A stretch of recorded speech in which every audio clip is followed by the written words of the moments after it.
สบายดีพ่อแม่ไอ้ปลาลุงมื้อนี้กะคำแล้วล่ะข้อยกะสิมานึ่งข้าววันนี้นะคำละมาหานึ่งข้าวก่อนนะมื้อนี้นะนี่บัดนี้ข้อยกะสิมาดังไฟนึ่งข้าวใช้ฟืนดังไฟนี่ใช้ฟืนเลยดังไฟกินเปิดเลยนี่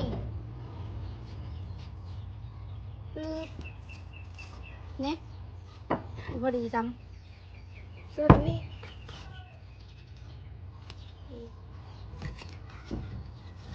ใช้ฟืนแบบเฮาไม่ได้บีต้องแบบซื้อถ่านนะเราต้องใช้ฟืนแล้วก็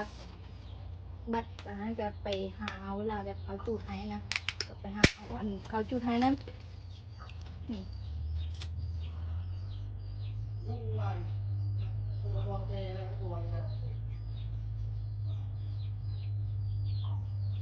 เจอเลยป้าอากาศการบักร้อนนึงร้อนแบบร้อนแห้งรีร้อนนี่บางเงินผังตูบางเงินลูกในเงินเรามานะเรามาเฮ็ดบุญเท่าแม่เรา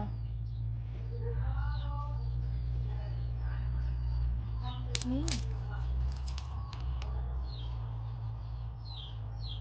พอไปเอามาแล้วก็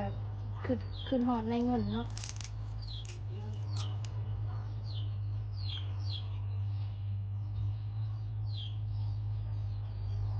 เชิญหอยไฟลงไปเลยนี่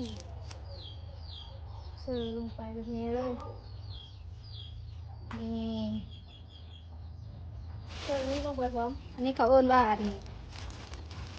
ที่สี่ดังไฟลูกลงไปหลายๆมันจะแบบลุกๆเป็นน้อยกับหอมละคำละ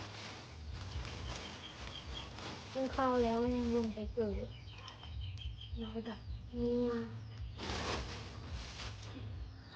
เจอนี่พร้อมป้องกันไฟไม่โหกเจอแบบนี้เลยเดี๋ยวแล้วบันนี้ก็สิมาเอาน้ำเสิร์ฟหม้อนึงไปค้างไว้ก่อนนี่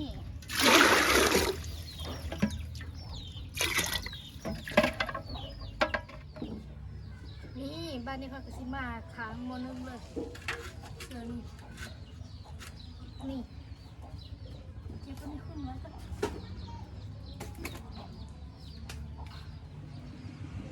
บ้านนี้เขาก็สิมาเสิร์ฟข้าวเสิร์ฟโบดเลยนี่เสิร์ฟข้าวเสิร์ฟโบดแบบนี้เลยบ้านค่อยนะเอิ้นว่าอันเสิร์ฟข้าวเสิร์ฟโบดข้าวเสิร์ฟแบบนี้บ้านอื่นเขารู้จักว่าเขาว่าเราเลยข้าวเสิร์ฟโบดบ้านค่อยนะเอิ้นว่าเสิร์ฟข้าวเสิร์ฟโบดเสิร์ฟแบบนี้เลย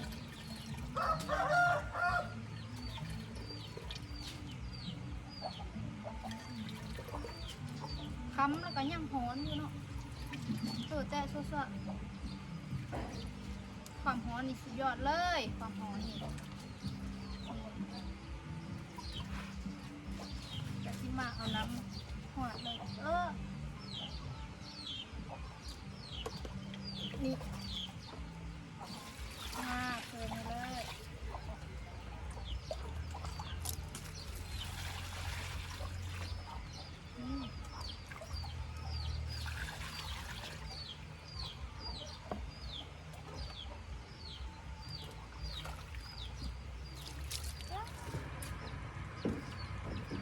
มันค้างโหดเลยน้ำมันนึงก็พอดีโฟด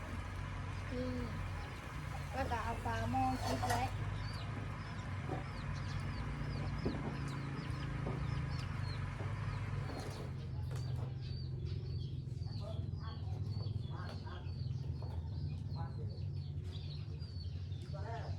เข้าไว้แล้วก็กระซิมาจกข้าวเย็นข้าว ที่แบบเฮากินมื้อละมันเย็นนะเอาไปอุ่นไหมเฮ็ดบีบเป็นต้นน้อยๆแบบนี้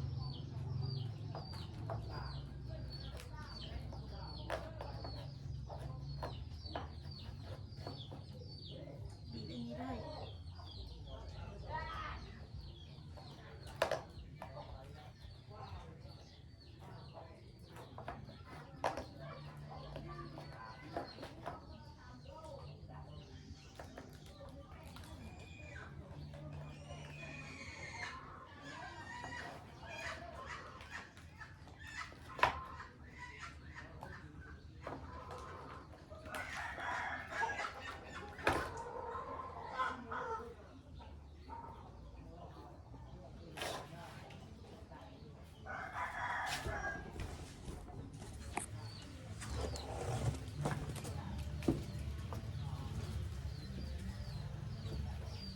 วันนี้ก็จะเอาเข้าเย็นเสิร์ฟกันไปเย็นเสิร์ฟนี่เลย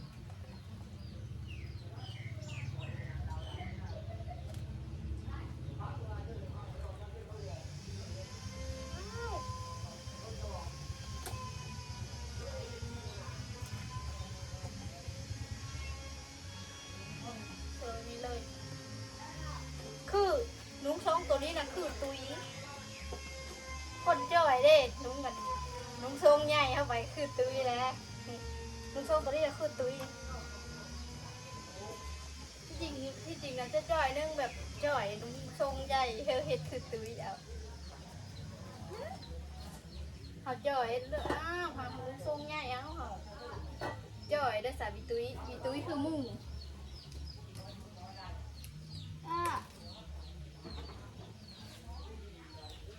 จ่อยนุ้งทรงใหญ่อย่าตุ้ยกัน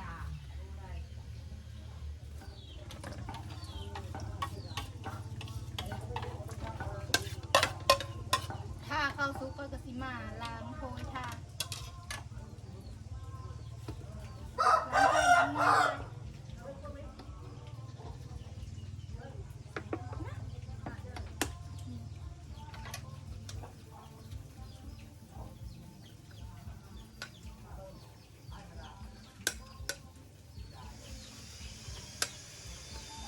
ล้างมือเลยฮ้อนอะไรพับละ4 โมงครึ่งแล้วยังฮ้อนอยู่ลึกเองเด้อแดดแบบแดดแห้งมาเหลือลงมันนี่นะแบบแห้งกว่าที่มือนะมันนี่นะไปเสิร์ฟได้เลยแบบมันฮ้อนแห้ง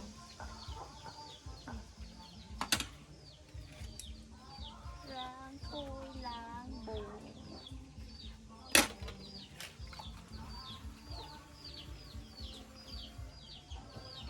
หมูก็นอนท่าแล้วอยากกินห่ำคำเลยล้างถ้วยแล้วเราก็ไปเกลือหมูกับเป็ดน้อย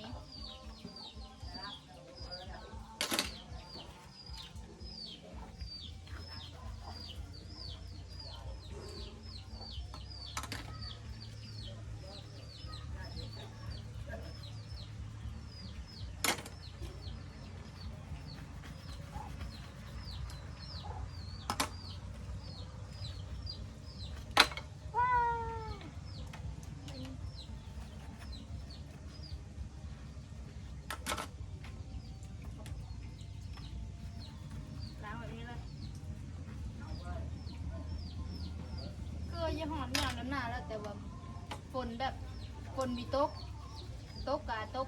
กลางคืนแบบตกมันนั่นนะแน่กกมาเฟิงจนล้มตกนั้นนะตื่นมาเสือกกมาเฟิงล้มความตกแห้ง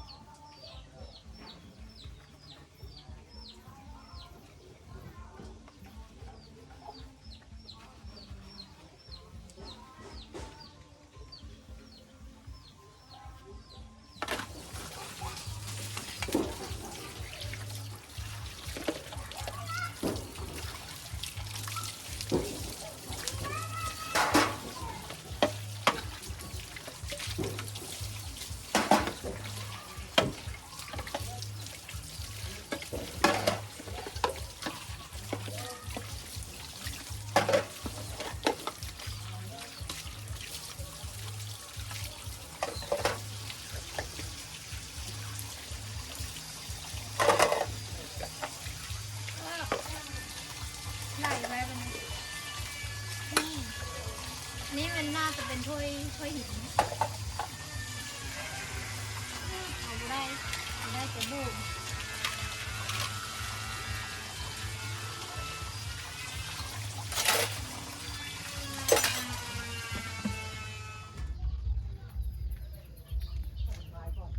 ตาดมาเมื่อไรนะมาวันนี้อ่ะ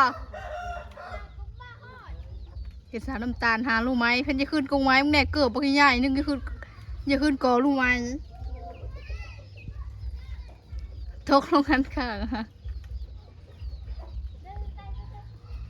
มึงแน่ขึ้นกอลูกไม้นะ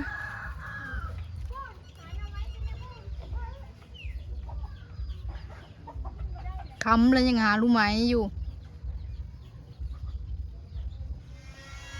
มาเปิดเบิ่งหม้อก่อนเดี๋ยวสุกละทายอีกประมาณ15 นาทีสุกขึ้นไปคือเก่า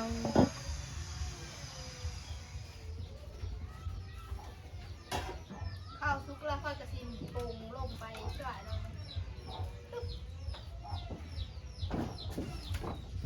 อ้ายฮอนบึ๊บอายทั่ว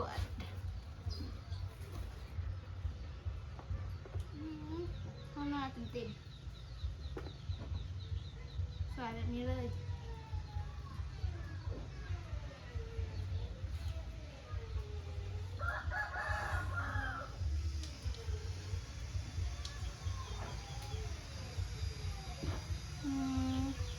เขากบใหม่นี่สวยแบบนี้เลย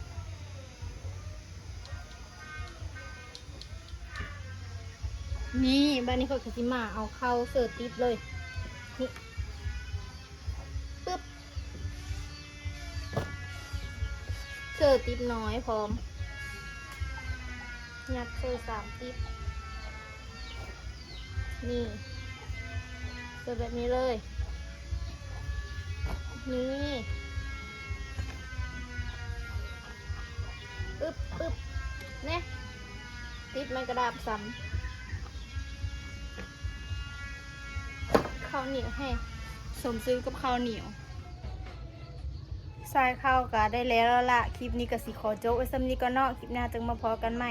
ผู้เลยที่เข้ามาใหม่ๆก็อย่าลืมติดตามกดไลค์กดแชร์คอยในเด้อบ๊ายบาย